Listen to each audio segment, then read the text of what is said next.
Good evening. My name is Kayla Quintana, and I will serve as the moderator for this virtual meeting this evening.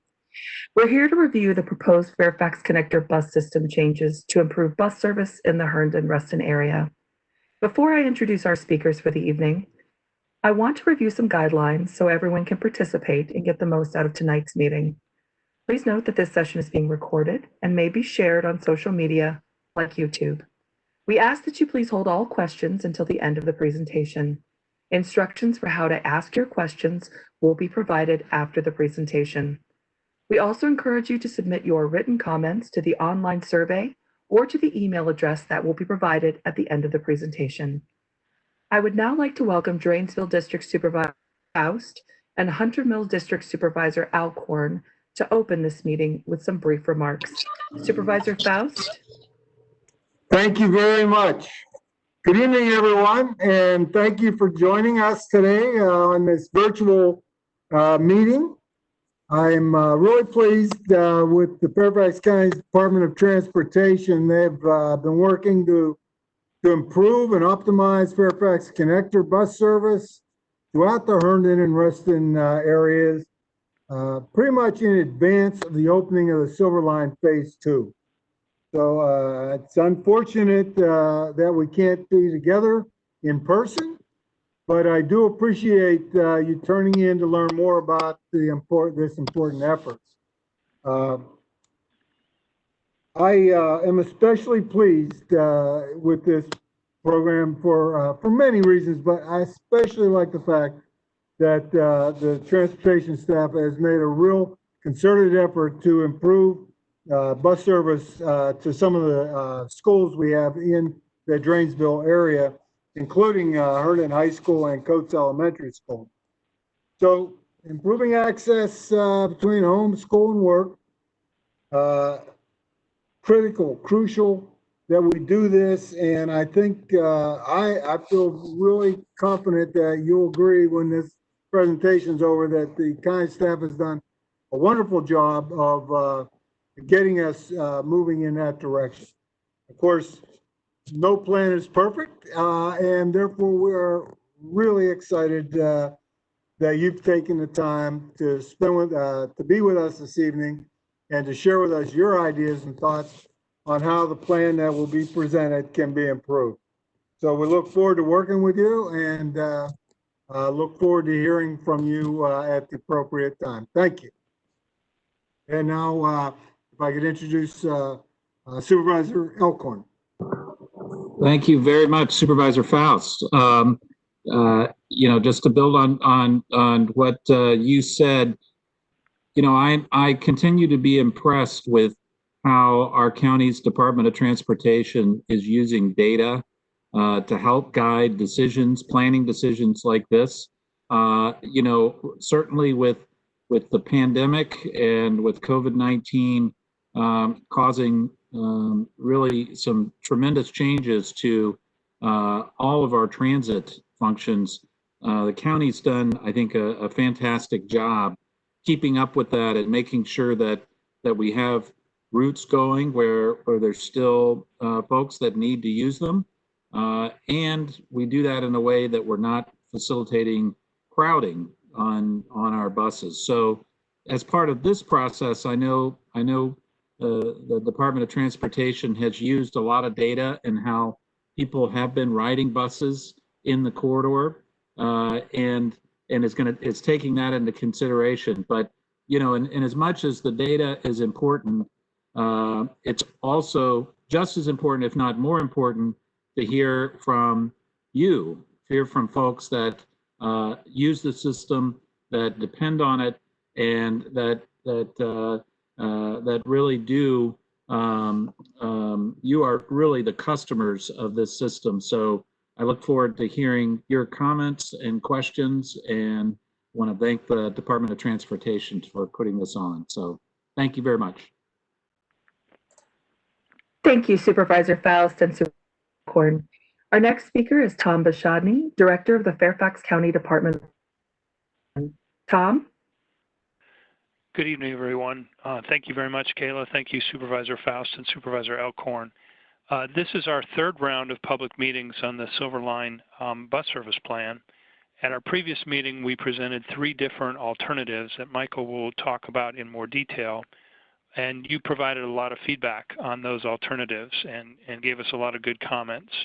So we've incorporated those comments, and tonight we're going to present a preferred plan, and we would like to get your feedback on this preferred plan, which is a hybrid of the 3 plans that we presented previously. And ultimately what we would intend to do is incorporate any comments that we received during this process and then make a recommendation back to the Board of Supervisors this fall so that we can be ready to implement the service changes with the Silver Line opening next year. So at this point, I'm going to turn it over to Michael Felchow. He is our head of transit planning here in the Department of Transportation, and he has about a 20-minute presentation that he's going to walk through to explain the changes that we've made and explain the preferred plan that he's prepared. Michael? Okay, thank you, Tom. Thank you, Supervisor Faust and Supervisor Alcorn. Hopefully everyone can hear me. I just need someone to, I'm going to try to share my screen. And processing. Can everyone see my, see the PowerPoint presentation first slide? Yes. Okay, thank you. So we're going to be moving on now. As Tom mentioned, we have been through several rounds of public outreach. We started by gathering all our data and our analysis back in 2018, trying to understand what the ramifications are going to be with this new metro rail line being extended. We had a series of public meetings in late 2018 or early 2019. We gathered a lot of input, as Tom had mentioned, and then we started to evaluate and build our alternatives. We came back to the public to show the alternatives, and I'll get into that in a moment. We gathered a lot of input. About 1,400 comments came in, and we took a look at all those and made modifications. We are now back to the public with a preferred plan and hoping to get your input so that we can refine that plan and meet the needs of the community. We're hoping to then go to the board in fall this year so that the plan is ready to go when the Silver Line is open. So a little bit more about our outreach efforts that we've already mentioned a little bit. We started a market survey that Kayla, who is on the line, did a lot of work on, and we got over 2,600 respondents. This gave us really good information of why people either don't use the system, or why they use it, or why they stopped using it. So it was really good information to allow us to understand what the market forces are. The next was an onboard survey that we did that was county-wide. We got about 2,500 individuals on that county-wide survey, and we asked people demographic information, where are you going to and from, why do you use transit, and what would make it better.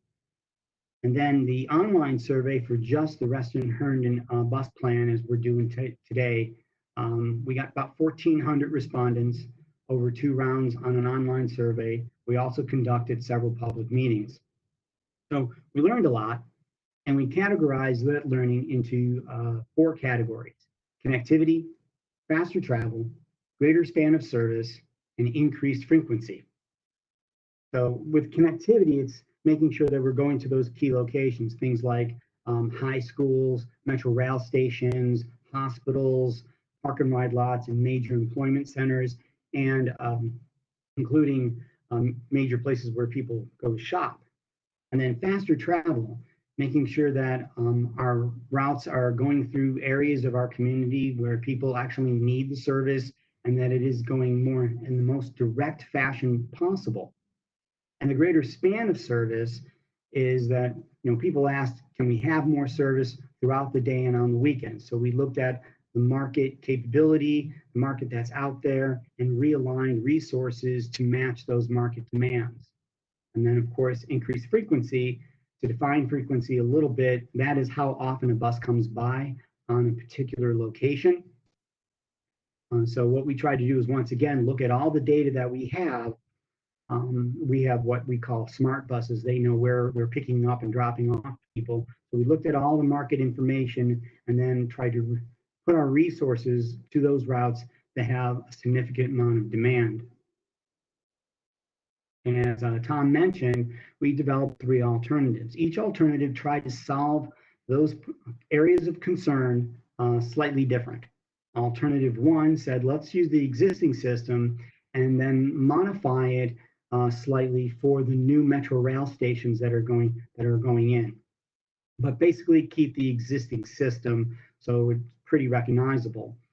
And then, of course, alternative 2 said, well, let's take that one step further and make it much more streamlined, eliminating some of the unproductive portions of our route structure. Alternative 3 said, well, let's start all over. With a clean piece of paper, let's draw all new routes and see where we can go from there. These were all done with budget neutral. We did that so that it was a very fair comparison between each alternative. No alternative had an advantage over another one. And as we said earlier, we took all 3, after getting information from the public, we took elements of all 3 alternatives to create the preferred alternative. Now, this is how they basically stacked up against each other in terms of key locations, travel time, and transit propensity. Let me define that last category very quickly here.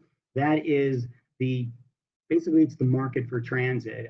Individuals who typically use transit in certain socioeconomic demographics. These are low-income households, a minority population, senior citizens, households with either 1 or 0 vehicles.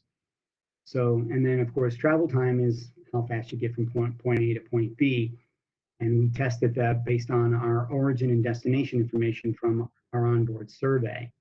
Then, of course, the key locations, I've already mentioned those, things like hospitals, major employment centers, metro rail stations. And as you can see here, alternative 3 did very well in all our ranking. The existing system didn't do as well in those areas of ranking as alternative 2, 1, and 3 did. But remember, we combined these 3 to make the preferred plan. So a little bit more about some of the analysis and the elements that went into the analysis.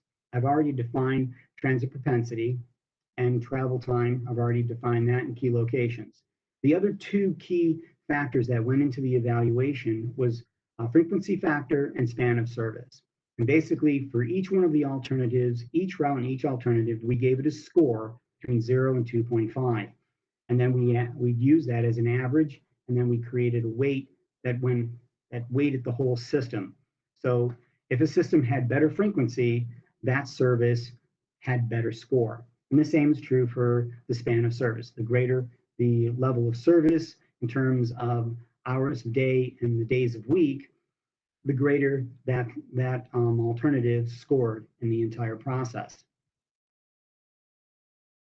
So this is some of the numbers that we went into the evaluation, just to give everyone a sense of the levels that we're talking about here. The existing system is now being matched off against the preferred plan. We put, just for reference purposes, alternative 1 through 3 on this table, but right now they are now part of the preferred plan. And you can see that for each one of the categories of the 5 categories we have on the screen here, the preferred plan does much better than the existing, and in some cases does better than most of the alternatives. In terms of transit propensity, you see almost 90,000 in terms of population over the 73,000 we have existing. In terms of travel time, lower number is better. We have about 49 minutes for key travel patterns. It's not all trips. Many of the trips that we serve will be significantly less than that, but these is an average over 10 origin and destination trips that we took that included not only our routes, but also WMATA bus and Vermont Metro Rail. And you can see there's a significant improvement between the existing and the preferred. The key locations, we are able to get to more key locations than the existing. So a significant improvement in every category. So talk a little bit about the preferred plan. We mentioned all the things that it's was going to do in terms of the numbers, but to generally talk about it, we were able to increase connections to Chantilly and Centerville. We got a lot of comments that people wanted to go to the Northern Virginia Community College in Loudon. We made that connection. Also the shops at Sterling Plaza from Herndon, we made that connection. We're also able to improve the frequency on average from 30 minutes to 20 minutes. So more people will have more access to more frequent service. We've increased span of service a little bit. One of the key things that we did was we maintained bus stop coverage for most bus stop locations. So as I said to many people in our first round of public meetings, is that our key element that we're going for is that if you get a bus today, we want to make sure that you get a bus tomorrow. And we accessed and made sure we have access to the middle schools and high schools. And we did this all without adding any additional resources to the system. Now, if you go online, you will be able to get this PDF that I have here and blow it up and see much more detail about the route. Once again, that is on www.fairfaxcounty.gov connector, and I'm not going to read the rest of that, but you can go online and you can get the PDF of this, and we have PDFs of all of our routes on individual route profiles. Now, fast facts. This is a little bit of comparison compared to the existing to the preferred and a percentage change. Now, I mentioned earlier about the travel time, and that's once again, that origin and destination analysis that we did for the top 10 origin and destination pairs. And you can see the significant improvement. And now that's a negative number because we're decreasing travel time. So it's an improvement of 14%. Now, in terms of population, we looked at it in terms of population, minority population, households, and low income households. And for each one of these, we had a significant improvement, 20% for population, minority population, 24%, households, 18%, and then low income, 23%. That's significant levels of improvement to access people to get access to transit. The last graphic here, I think, is extraordinarily important for those people who use transit. It's not only important to get transit, but it's also important the level of service that is provided. And this graphic shows that we've shifted the level of service from over 30 minutes on your average route to less than 20 minutes. So a bus is going to come by more often on key routes. For example, you look at the population and jobs of the existing system that provide 20 minutes or better service. You have about 72,000 people that get that level of service today. And this preferred plan moves that up to 114,000, or about a 59% improvement. And then for jobs, we had a 47% improvement. And we even had some improvement in the 21 to 30 minute level of service, from about 71,000 to about 114,000 in terms of population, and an increase of 100 to 124 in terms of jobs. That's a 56 to 59% improvement for people who will get service better than 30 minutes. Now, the reverse is true. As we've shifted our resources to routes with having a greater level of service, there is less people that now have service that is greater than 30 minutes. So more people have access to transit at a better level of service than prior. So when we developed our preferred plan, we had set parameters, and these are listed on the screen here. Weekdays, we wanted to make sure that we had our peak hour service between 5 and 9 o'clock a.m. We had afternoon peak service between 3 and 7. And the peak service, we wanted to have our routes between 15 and 30 minutes, off peak between 20 and 60. and it varies between route. On the weekend, we want it between 6 a.m. and 9 p.m. Some routes will operate longer than that, but those are the core hours of operation. And we want to also make sure that we operate it between 30 and 60 minutes on most routes. The following is a sample of what is on the website that you can go on and take a look at one route at a time. I'm only going to go through a couple of them just to give you a reference of what they look like. And what's on these are a map of the route and the key locations that it serves, the days of the service, hours of service, the frequency, how often that bus comes by, key locations, the hospitals, the schools, major employment centers, and then where you can transfer to Metro Rail and other transit services. And that can all be found in this website at www.fairfaxcounty.gov connector Reston-Herndon bus service review survey preferred.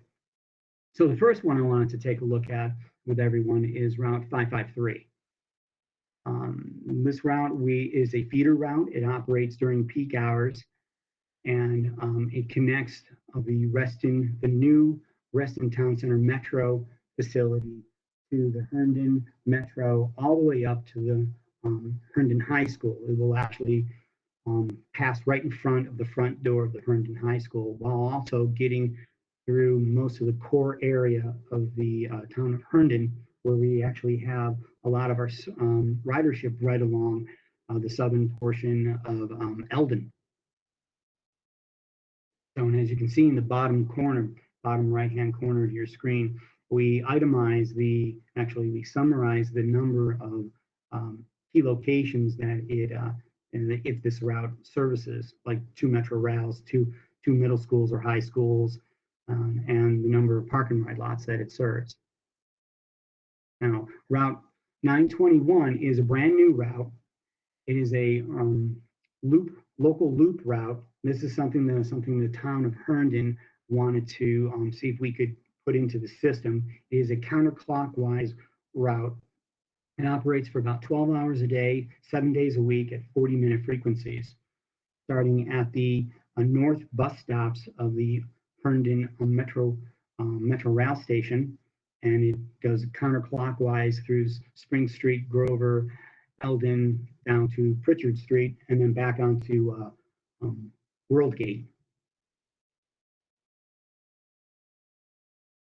The next route is our heavy lifter route. This is our most used route in the area of Reston-Herndon.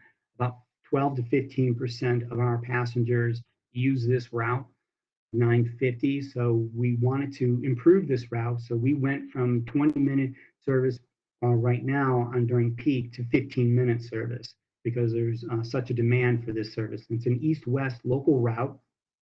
It connects the Reston Town Center Transit Station, the new Metro Rail Station at Reston Town Center, and the Herndon Metro Rail. It goes to the heart of Herndon, and also connects to the Reston Hospital Center.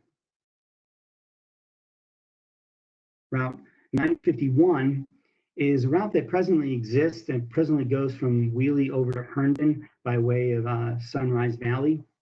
We extended this route all the way over to Innovation Center. It is a feeder route, so it connects to all the major employment centers along the toll road, while also connecting to Coates High School and linking to several other key locations along and population areas along Glade Drive. So it links to all the new Metro Rail stations. This is a peak hour service. And I'm going to try to zoom in to give people a better look. Oh, not what I wanted to do. So it gives you an idea. So the school, elementary school, is right here, and the Metro Rail stations are identified by the M's. And as you can see, we are linking all the corridor together. And once again, this is a peak hour service. So Ribs 2, this route was actually a merge of two others, another route, which is presently Route 551. Ribs 2 had a low ridership rate because it was actually following the bus 551 route. While 551 had some good ridership, Ribs 2 did not have very good ridership. So we combined these routes together. So presently, it will, in the future, what it will do is it will connect the Reston Town Center Transit Station to the new Metro Rail station at Reston and travel over to Wheelie and then go to the go to South Lakes roadway here. And this is, we get a lot of passengers that pick up, a lot of students that we pick up right here from the middle school and the high school. At that point, it will all the way go over to, it will use Glade up to Sunrise Valley, drive up to Herndon. So this is a two-way, so students will also be able to go up directly to Wheelie if they need to be.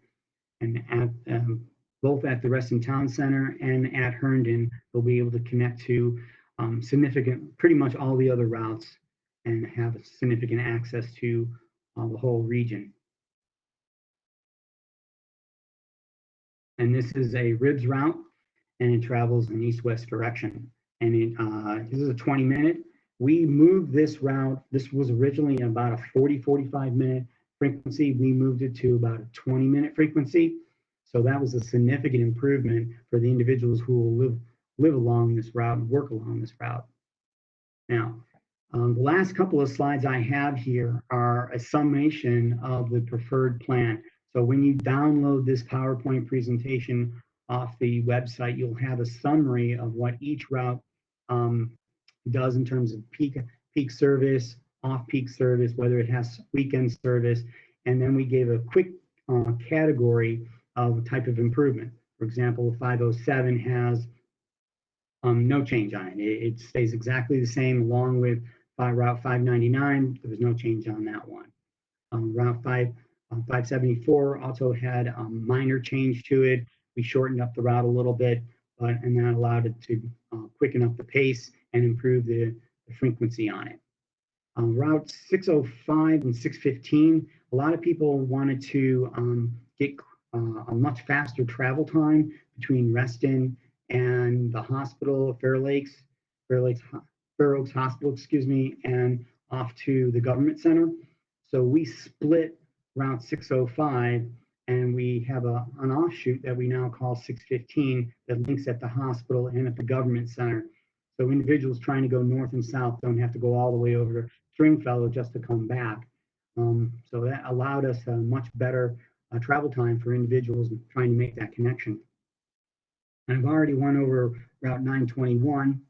Route 901 is a new route that was asked for by the public, and that connects Herndon Metro Rail Station to Chantilly and Centerville by way of Centerville Drive Road, all the way down to US 50. Then it goes to Lee Highway, and then on down to Stone Road, where it ends at the Centerville park and ride lot. So, and that's a 30-minute and 60-minute frequency, operates all day long. This is a new route, significant connection. And I talked about Ribs 5. I'm sorry, I talked about the Ribs routes already. I just wanted to mention that these routes had some significant improvements done to them, especially Ribs 2 and 4 went from 40 minutes to 20-minute frequencies. Ribs 1 and 3, we made a minor improvement in those routes and allowed us to improve the frequency and maintain the frequency a little bit. Ribs 5, we adjusted the route over to so that senior citizens who are at the Harbor House can connect directly to Eldon and get to the services along that major corridor. Based on early comments, we're looking at a further evaluation on Route 557, which presently operates along Soapstone to Lawyers Lane and then over to the south Reston Park and Ride lot. We're looking at reinitializing that route as part of this plan during peak hour. And we had additional comments from individuals who work at the Dulles Airport that they wanted some late night service from the airport to the Reston Town Center Transit Station. So we are looking at instituting this route, which would make those two connections and pretty much use the toll road to make that connection. And that would operate on a off-peak time from 6 o'clock to 11 o'clock at night. So what's next? We're hoping to hear your comments. We've gotten over 300 comments already. Our team has already read every one of those comments. I've read most of them, and we're going to be combining those into 4 buckets or 4 areas of concern. And those are the areas of concern that I mentioned earlier: the connectivity, frequency, span of service, and travel time. So we're going to categorize those routes and see how we can make modifications and make improvements based on your input. And then we will refine the plan and bring it back to the board. And hopefully sometime next year, hopefully earlier, we will have implementation.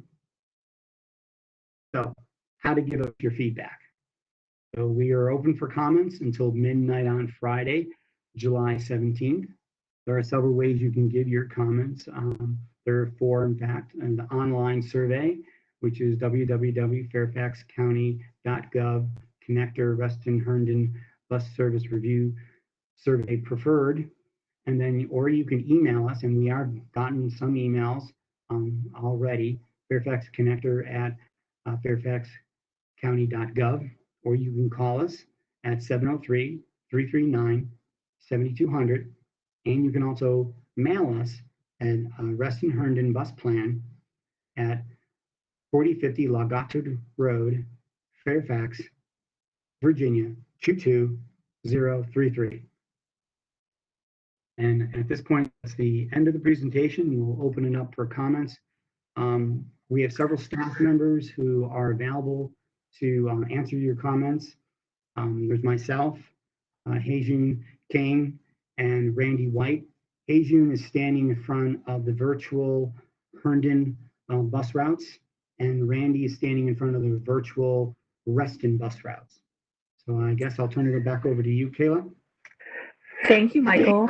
Michael, if you would, let's go ahead and leave that last slide up if you can, the contact information, so people can have some time to write that down.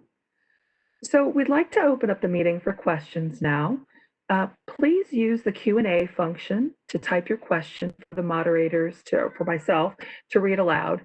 We ask that you do not use the chat feature to comment or ask questions, as someone maybe join us by phone, and we want to ensure that everyone can equally participate and hear all of the questions. If you are joining us by phone, please push *3 to raise your hand to ask a question. When it's your turn, the moderator will call on you to ask your question, and after you're finished, please push *3 to unraise your hand.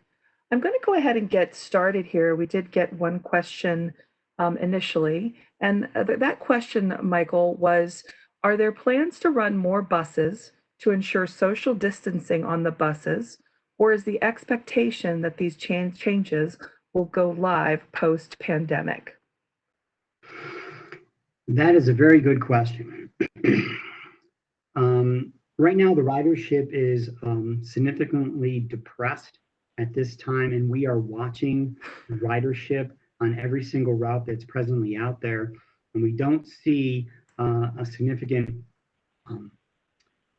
level of crowding on many of the routes in this portion of the county. Most of our ridership is much higher in the southern portion of the county.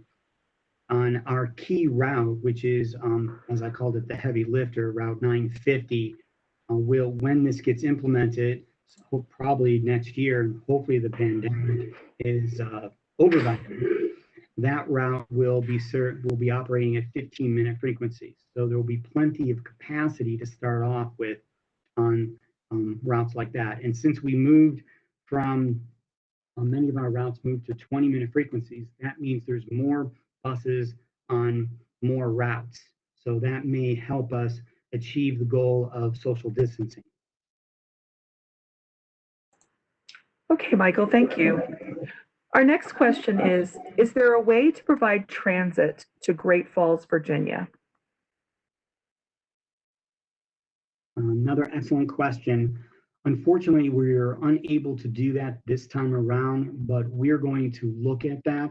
One of the things that we're looking at is, well, we have another study that we're doing. It's a technical analysis of creative alternative transit services. And Great Falls is one of those areas that we'll be looking at in the near future to just try to bring creative transit solutions to. But as part of this service plan, we're not going to be able to stretch the service that far. But it is our goal to try to find ways to make connections to as many portions of the county as possible. Thank you, Michael. Another question that was posed is why can you only take the survey once? And Michael, do you want to answer that question? Yeah, I can try to answer that question. I believe that there are 21 routes and there are 21 surveys, and you can go in and take each one individually. And just to tell everyone, when I have the opportunity to talk about the surveys for a moment, we got some early feedback on the survey, and we worked with the marketing team to make an adjustment to the survey so that you can go into question 1, and there's now a new option to choose from that says none, that you can go ahead and choose that and then be able to answer the second question and give your input. I'm not sure, I'm not a computer expert, so I'm not sure if your IP address impedes you from taking a survey again, but we'll look into that. And we will, if you're able to, we will make sure that we get that out to the citizens.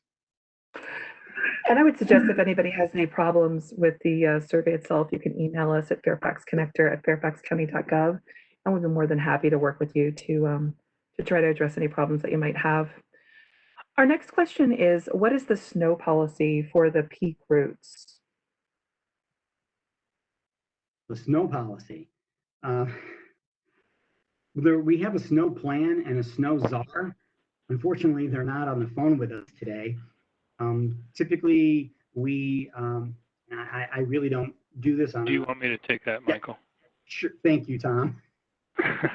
So this is Tom Bashadny. So typically, our snow policy is based on the amount of snow that we're anticipating. So we do cut back at different times for, we may cut back to Saturday service or we may cut back to Sunday service depending on how much snow we're expecting. Typically, the heavier amounts of snow, we would cut back potentially to a Sunday service. Those routes would run mostly on major arteries that are more likely to be plowed by VDOT. So it really depends on how much snow is anticipated, and typically anywhere 2 inches or less, we probably won't make a lot of service adjustments. We may make some adjustments in certain neighborhoods where maybe there's a hill or a known area that gets very slippery. Those would be posted on our bus tracker when we make some route by route adjustments. But under 2 inches probably don't make many changes. 2 to 4 inches probably would depend on how much time it's coming down. We might go to a Saturday service, and really over 4 inches, we're probably going to go to a Sunday service in general. But every storm is a little bit different, and so we would encourage you to keep up with either on social media or to sign up for Bus Tracker to get the alerts as to what service is actually running. Thank you, Tom. We have another person who asked to be unmuted for comments.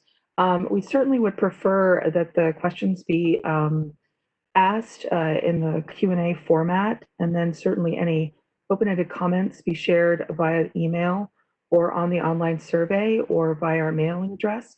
You can also contact the planning staff directly at the numbers provided on the screen for the purpose of trying to keep things moving. So unfortunately, we've decided not to open to people commenting unless they're absolutely having to. So I just wanted to address that issue for the individuals asked and muted. If we have some time at the end, we can certainly follow up with you.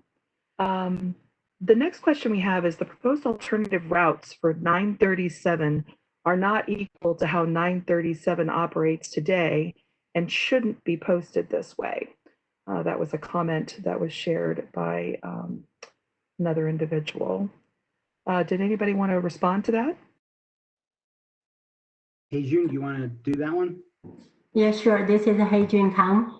And 937 is currently not a high productivity route. It's on average, like one trip carries about 5 passengers a day. And we did some restructure of this route. Basically like currently 937 serves between Copper Mine and Eldon. And if you leave on the south of the Dallas corridor, you have several options like taking our 951 or 901 to the Herndon Metro Station or Innovation Station. And if you live north of the corridor, Dallas corridor, there are more options like you can take 921, 950, connecting the Herndon Senior Center Library. So the bottom line is that it's not the same as the service today. And in some cases, you may need like one transfer that may cause some inconvenience. And that's, but we have the full coverage in terms of the origin destination pair or the travel patterns that the current riders can take. Let me just add one more thing to that, Hey June. One of the things that we're doing is to make sure that those transfers are as easy as possible. So they're called time transfers. Right now, we don't have a lot of that. So when people try to transfer from one route to another, many times they have a long wait. I personally have watched people wait for 20 minutes at the Wheelie facility waiting for their bus. So what we've done is, especially at the Herndon Metro facility, we've looked at ways to do time transfer. So yes, you may transfer, but we're hoping that transfer is going to be just minutes and not a very long period of time like many of our routes have today. Great, thank you, Michael. And Heijun as well. The next comment from a participant is thrilled with the Centerville Chantilly routes. It currently takes our clients who work at the airport 45 minutes to get there from Herndon.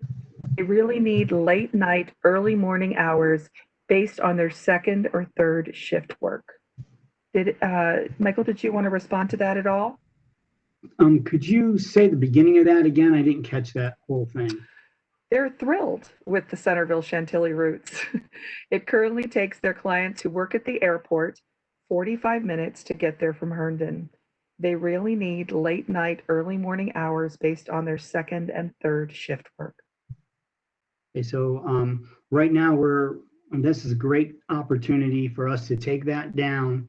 And that's the whole purpose of this meeting, is to take that information, see how we can make modifications to the preferred plan to meet those needs. So right now we're going to take that, we're going to look at it and see how we can accommodate that request. Unless Heijun or Randy, you have additional comment on that? No, not at this point. Okay. But yes, once again, let me just reiterate that we're here to listen, and we want to know how we can make the system better. And that's the whole point of this. That's why I mentioned earlier that we went through every question, every comment that has been brought to us. Our team is reading every single one. And then we're categorizing those so that we understand what the needs are. This is your system, and we want it to work for you.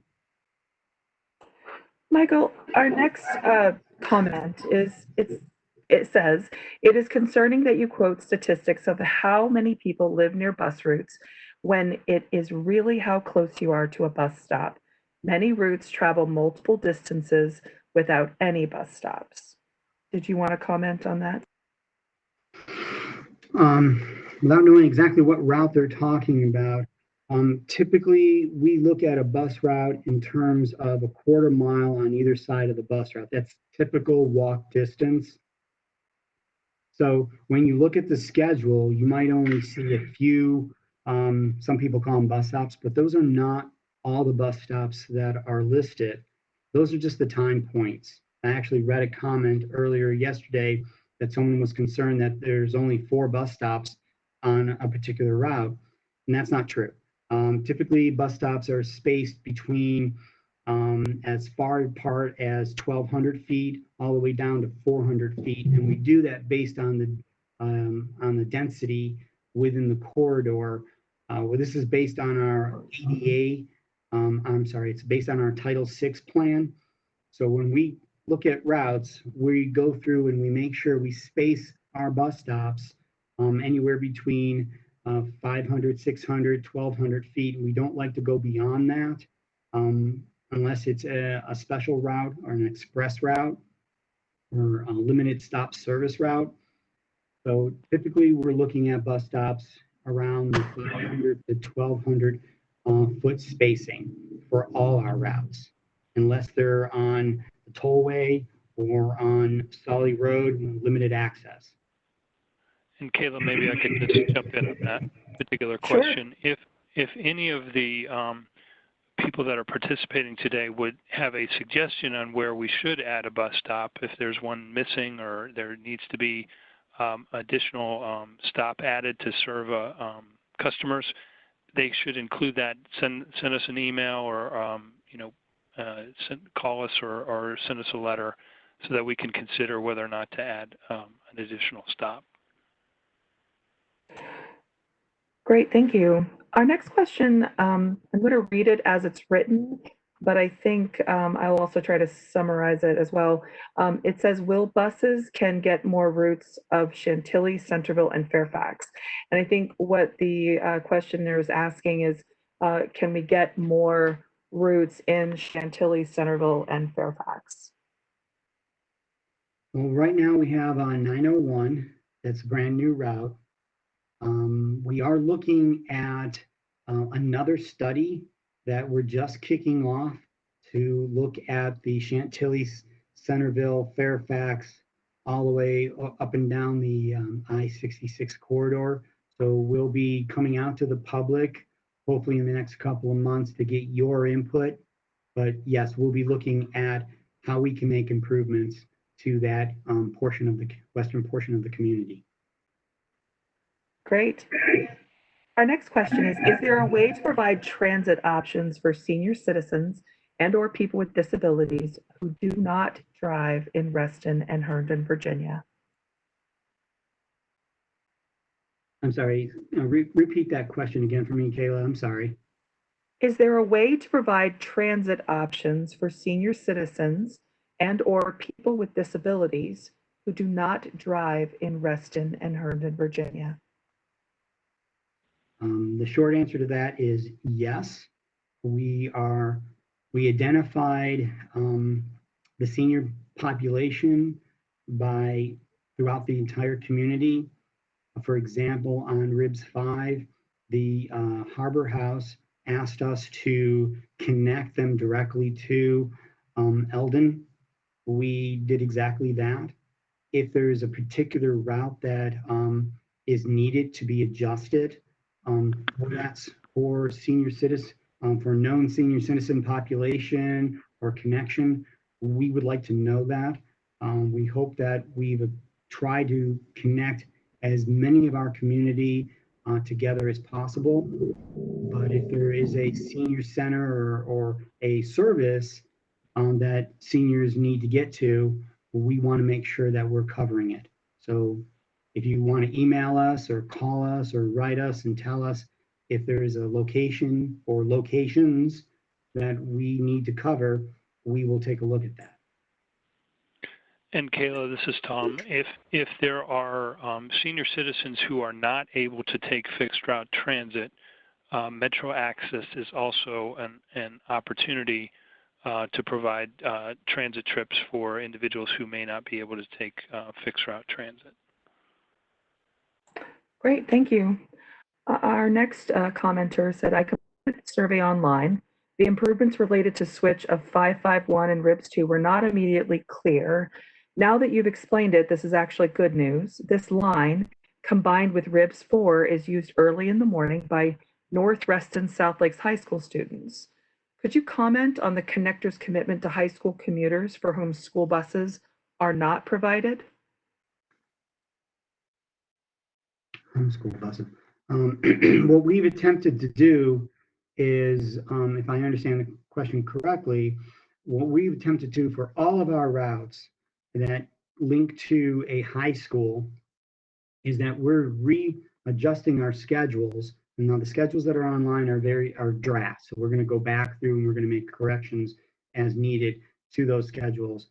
What we've done is we've identified all bell times, morning and afternoon, and making sure that our bus arrives right about the right time that the bell time happens. So in the morning, getting students there before the bell time, in the afternoon, coming to pass the school right after the bell, soon after the bell time, so that they're able to get access to transit, get home, or get to their place of employment or other location or after school activity. So we've identified every school that is within the service area, and then gone ahead and matched our schedule with our with the bell times. So if there is, once again, if there's a you see something in the schedule that is maybe a little off, we're going through those right now, and we're adjusting all those schedules right now. Hopefully that answered the question. Great. Our next comment is that the 927 and 937 routes have developed over many years and have changed due to ridership comments. You are discontinuing both routes. It isn't fair to those loyal riders. Any comment to that, or do you want to move on to the next question? We are trying to 929, 929 and 937. We're actually routes that were lower productive routes, and the 901 actually makes up the difference of that route, along with 952 and 924. 924 and 901 operate all day, unlike many of the other routes that are in existence. But let us take another look at those routes and make sure that we're matching the service to the demand.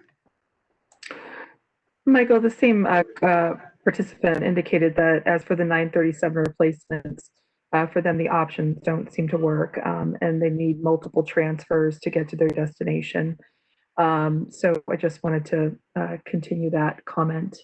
The next question was, sorry, just if that individual participant could either email us or tell us exactly where they're trying to get to and from, we can take a closer look at that.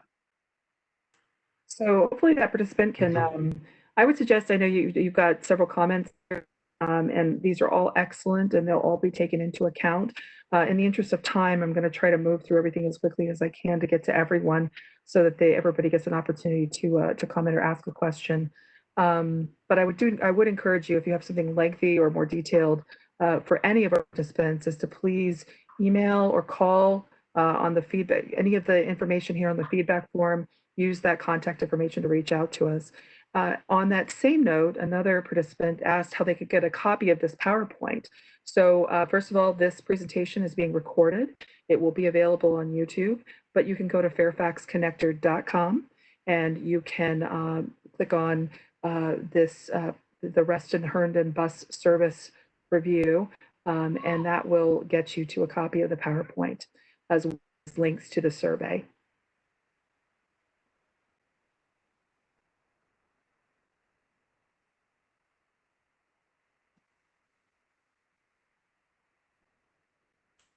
Sorry, I'm just reading through all the questions and trying to get to everybody. Let's see here. Cruising on.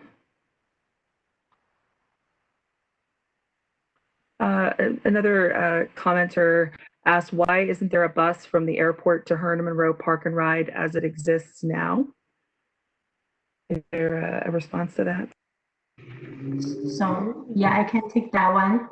And currently the 983, we have in the preferred plan, we have 983 serving between the airport, innovation station, and the airspace museum. And people on the daytime, they need to go to Herndon Metro, Herndon Maroon Park Ride lot. They need to transfer to either the Silver Line or our routes like 952. And at the night time, like Michael mentioned, we are starting the option for the late night shift workers, like adding the route between airport, innovation, Herndon Metro, and also the Reston Town Center Metro station. So that's another option we're looking at right now. But the other point is that you'll be able to take Metro Rail from the airport to Herndon Monroe direct. It will be significantly faster than anything that we would be able to do with buses. Great. I have several other comments from the same participant. I'll just work through those and let you respond to those as you've said. They've said that I've seen the 937 ridership increase. You should be servicing Fairfax County riders and not worrying about getting to Loudoun County. My taxes support Fairfax County, not Loudoun. Did anybody want to respond to that, or shall I move on to the next comment? I would say that the service that's being provided into Loudoun is being provided for Fairfax County taxpayers to access education opportunities at the Northern Virginia Community College and also shopping activities at Sterling Center. Those were requests that we specifically received in earlier versions or earlier rounds of the bus service plan. So those routes really are not intended to serve Loudoun County residents. They're intended to serve destinations that Fairfax County citizens have asked us to serve. Great, thank you. The same commenter states that the 937 route should be revisited. It is the only route that easily links Frying Pan Road to the opposite side of Herndon.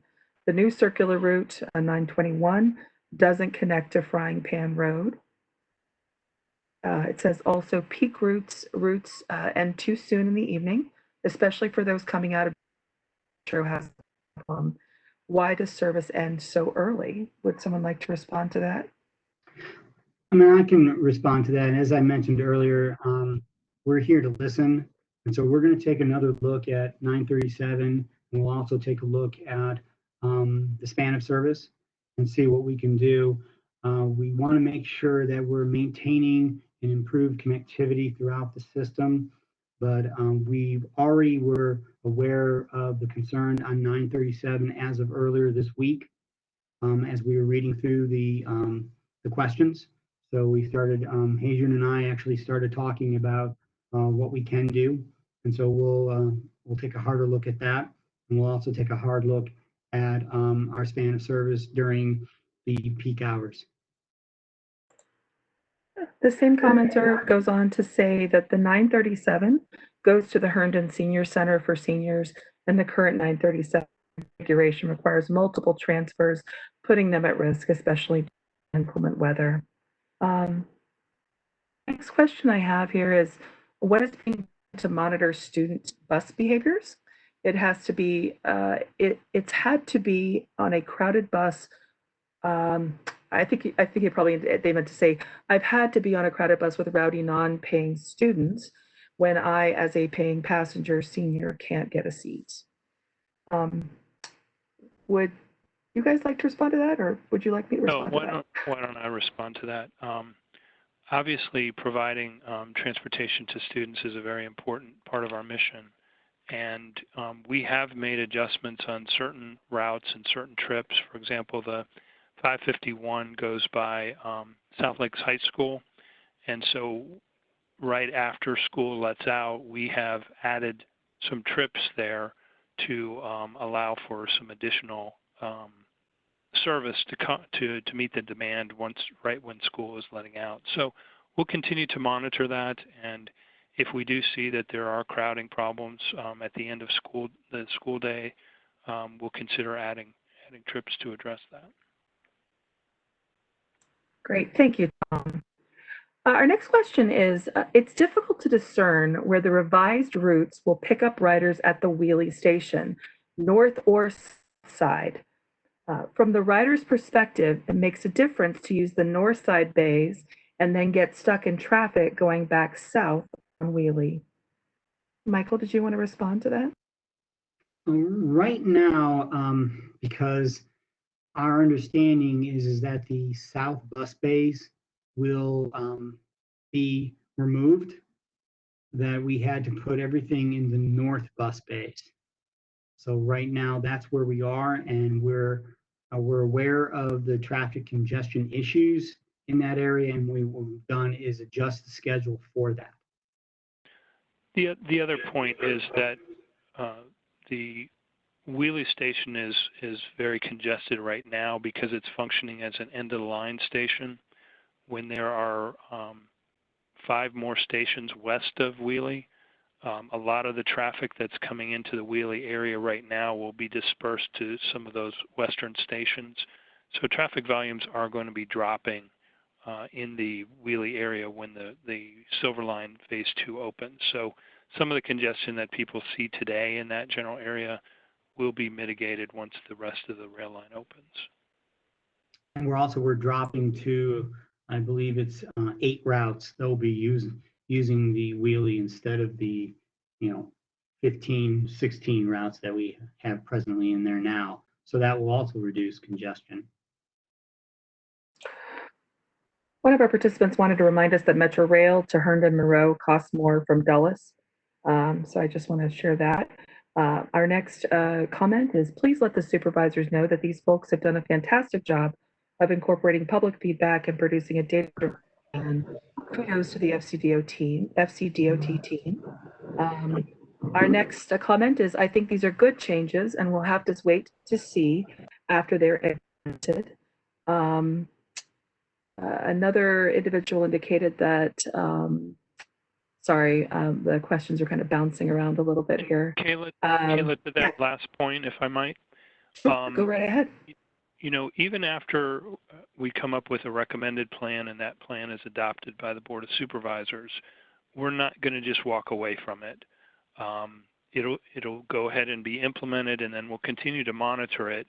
And even then, we'll continue to make adjustments. After Silver Line Phase 1, we actually did 2 rounds of service adjustments afterwards to kind of tweak the plan. Everything isn't going to happen exactly the way we thought it might happen. And so even after the Silver Line opens and the plan is implemented, we'll continue to come back and make adjustments as we see necessary. Well, in the interest of time, I have a couple more comments. So I'm going to share those and then we'll be able to wrap this up, it looks like. So the last comment is, I talked to Kathy Smith. I assume the is referring to Supervisor Smith. And she wants to increase the bus service in her district of Chantilly and Centerville. So with that, those are all the questions that I have here. We did have one individual who asked to be unmuted, but unfortunately the rules we set for this meeting were to have people type in questions or follow up directly with us if they wanted to share something more elaborate. We'll certainly look at those rules as we move forward with these types of presentations. But now that we have come to the end of the meeting, if you didn't get a chance to provide evening or would prefer to submit feedback online, please visit fairfaxconnector.com and fill out a survey. Our feedback is being accepted through Friday, July 17th. You can also email us at fairfaxconnector@fairfaxcounty.gov or call us, numbers listed on the screen. Finally, you can mail comments to us at the Reston-Herndon bus plan at FCDOT at 4050 Legato Road, Fairfax, Virginia 22033. So we thank you, everyone, for your participation this evening and all the great questions that were asked. Are there any last words from either the supervisors, the planners, or Mr. Bashadny? This is Supervisor Alcorn. I just want to thank you all, the DOT team. You guys did a fantastic job tonight answering the questions, and thanks to everybody who was participating and listening from the public too. As you can see, your comments do make a difference. So thank you very much. Yeah, this is Supervisor Faust. I just associate myself with those comments. I really appreciate the process that DOT is using to obtain the information from community members about how they can make this bus service better. I appreciate that process. I also appreciate the input that we're getting. So thank you to everyone, and we'll look forward to providing a very awesome transit service to you in the near future. And this is Tom Bashadny. Just to say thank you to everybody for participating tonight. As Supervisor Alcorn and Faust mentioned, your comments do make a difference, and we have made adjustments based on the comments we've received in the past, and we'll continue to do that to come up with the best plan for this area. And even afterwards, we'll continue to monitor and make adjustments. So appreciate everybody's input. It really is important to the process, and thank you for spending your time with us this evening. Thank you, everyone, for joining us this evening. Take care and good night.